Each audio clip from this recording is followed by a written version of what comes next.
Hello, everybody. My name is Ryan Bruce. My friends call me Fluff. I'm your pal Mike. And today on Riffs, Beards, and Gear, we are going to check out 6 really ugly guitar amplifiers. Fugly.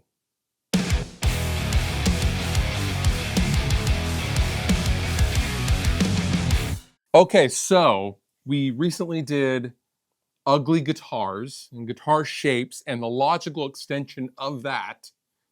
Some ugly guitar amps. Now, you guys did not pick these. This guy picked these. We're going to disagree on some of these.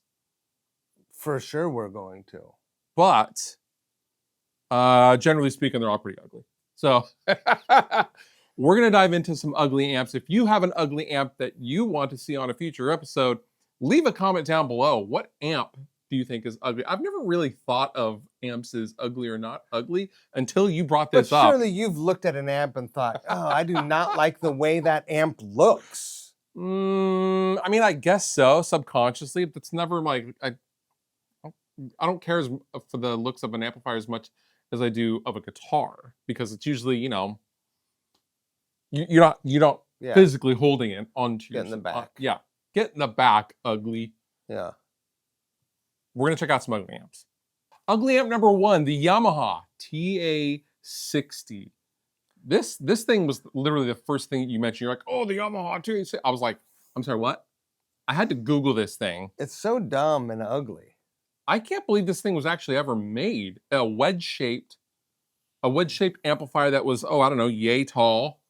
It looks to be on some of them. It's and it's like slightly pyramid. It flanges at the bottom. It looks so like a bad. It looks like a cross between a planar like home hi-fi speaker and like one of those steel things that would come up like when you're robbing a bank so you couldn't get out of the parking lot, you know? The TA in TA60 stands for transistor amplifier.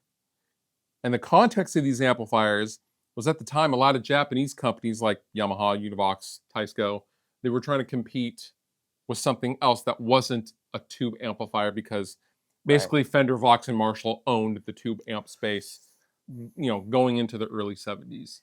In this era, Yamaha continues to make amazing stuff. Of course. I love the company.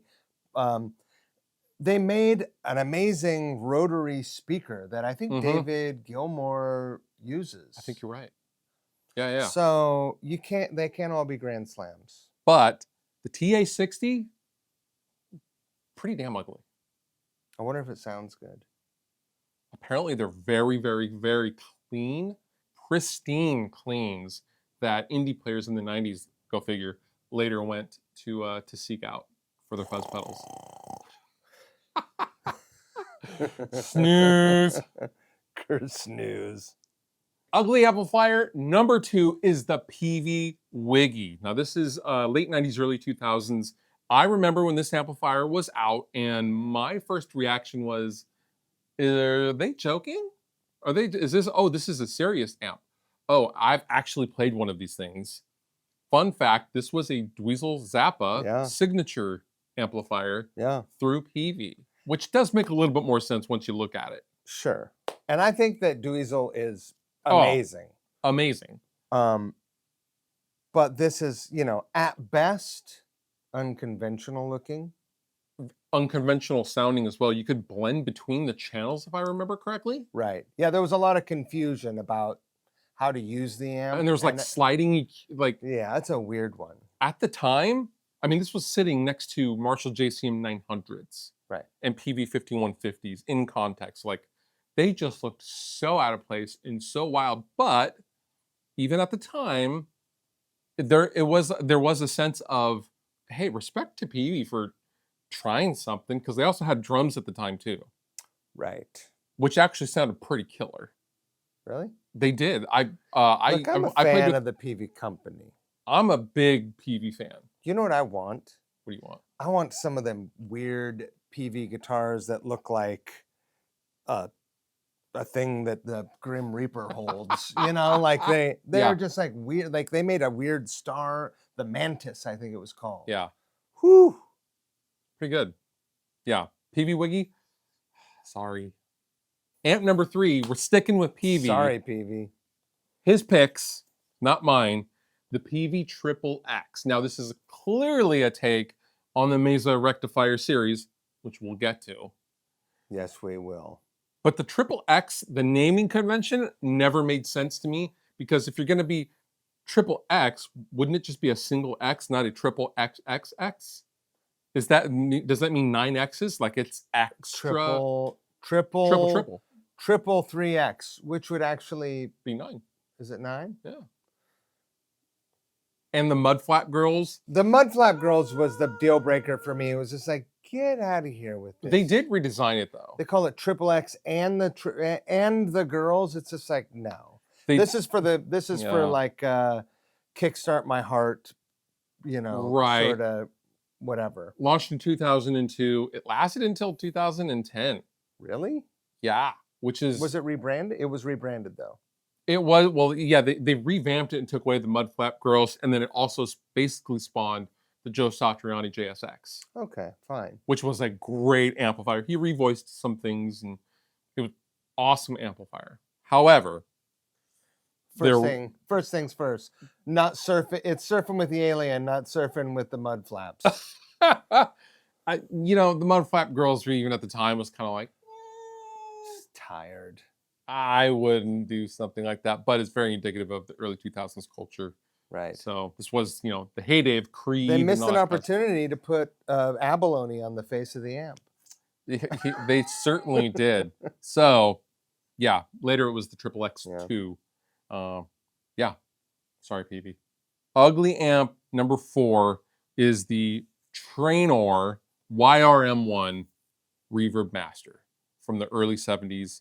This is a 40-watt Canadian-made amplifier. I thought these amplifiers looked pretty cool. It pains me to put this one on the list because I've owned a number of them, and they're one of my favorite amps of all time. They're easily moddable. They're a great platform to mod. And I mean, they're a modded Bassman, from my understanding, circuit-wise. I played one during my whole time in Harvey Danger. That's what I toured. That through a Fender Tone Master 212, the big 212 cabinet. It sounded glorious. I've known a lot of bassists that play this amplifier. Sure. Well, not this one. They played no. Master. It was yeah. They make a number of different models, but all of those Peavey heads, they've got these stupid bumpers on them. Traynor. What did I say? Peavey. All these Traynor amps have these. I'm still stuck on the Mudflap Girls. All the Traynor amps from the 70s, the 60s ones are cool. They look clean, like a Vox or something, or a old school, like a cross between an old school Fender and Marshall. Mm-hmm. Then they got into this, I don't know what, it looks like a Pinto or an AMC Gremlin bumper that goes around. You're talking about the end caps on the head shell? No, the one good thing about it is that, am I getting this right? The top screws off, and you can work on it in the shell. You can work on the amp in the shell. Whoa! I don't know anything about them.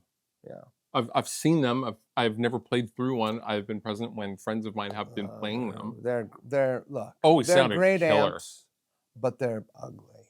Ugly amp number 5, the Dumble Overdrive Special. Now this cosmetically looked fairly different over the years. There was many iterations, and they were made for the artist.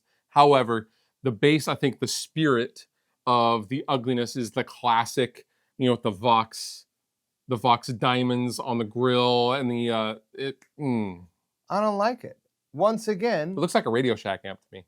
It looks like the mystery, like the interior of the Mystery Machine, if you bought the Mystery Machine on Temu. That's from an old cartoon called Scooby-Doo for you younger viewers that have probably never seen the cartoon. It just doesn't look good. Like, the dude obviously was a genius circuit designer and mod wizard.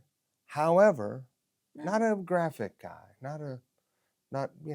I mean, so when especially it's compounded for me when especially you see the prices that they even originally went for. I mean, even as he was building them for Robin Ford and Stevie Ray Vaughan, you know, in 1982 money, the things were like $6,000 or something, lot right? of dough, yeah. A lot of bread. I mean, there are So, all these stories floating around about what a legendary, Right. strange ranger he was. yes, but what I do know is I played a Fender Junior, or no, Fender Champ. It was a Fender Champ. It was a newer one that was gutted and rebuilt by Howard right before he died. That was belonging to my buddy Rick, who was at Celestion at the time, Mhm. and it was to show off the new at the time creamback. That thing sounded like a Marshall stack in the room. I was like, "What is that?" And he was like, "That's the Champ on the floor." And I was like, "Nope, it's not. What are you playing What is through? it really? What is it really?" Because it was on a wall like against like mini amps at the LA Amp Show, and it sounded unbelievable. I've heard of him delivering amps on the back of his motorcycle Yeah. to people and like Yeah. all kinds of weird. Like if you call and asked about your order, he would bump you to the back Uh-huh. of the line just for calling. Character. Strange Ranger.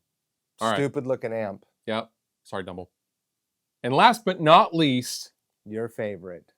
the Mesa Boogie Rectifier series. Namely, I think the spirit of your ugly amp calling is the chrome tread plate and the black chassis, the classic combination. Is that what you call it? Tread plate? That's what it is. It's tread plate. Well, don't tread on me. I don't, I can see why you would call this ugly. I don't think it's that ugly, especially if the tread plate is the black with the chrome chassis. All of a sudden, it's the coolest ever. The blacked out is cool, but the chrome is dumb. And that's the one that is the most famous. When you think about that amp, that's what you think about. You don't think Yeah. about a blacked out, No. murdered out wreck.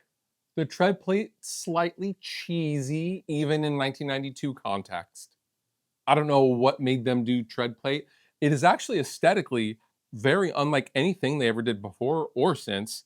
Remember the rectifier cabs with the tread plate on the side? God, it's just so bad.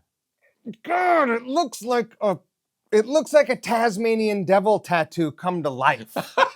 You know, it just looks like I don't know. tribal barbed wire. It just looks, you know, It looks like an affliction shirt. it looks like a goatee.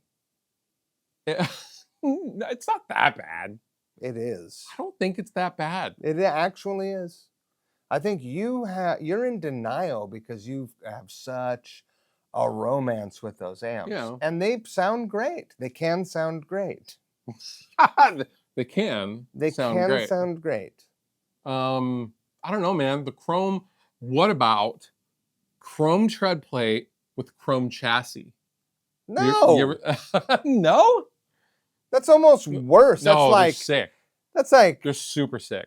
it's like drinking Schmidt out of a champagne glass. It's like look at how fancy we can Mhm. be. Ew. I'm Looks gonna have to stupid. disagree. It's ugly. No. And if you disagree with me, you're wrong. All right. All right, there you go. Those are 6 amplifiers that Mike really hates. For some I reason. don't hate them. I just think Cosmetically I speaking, don't like the way they look.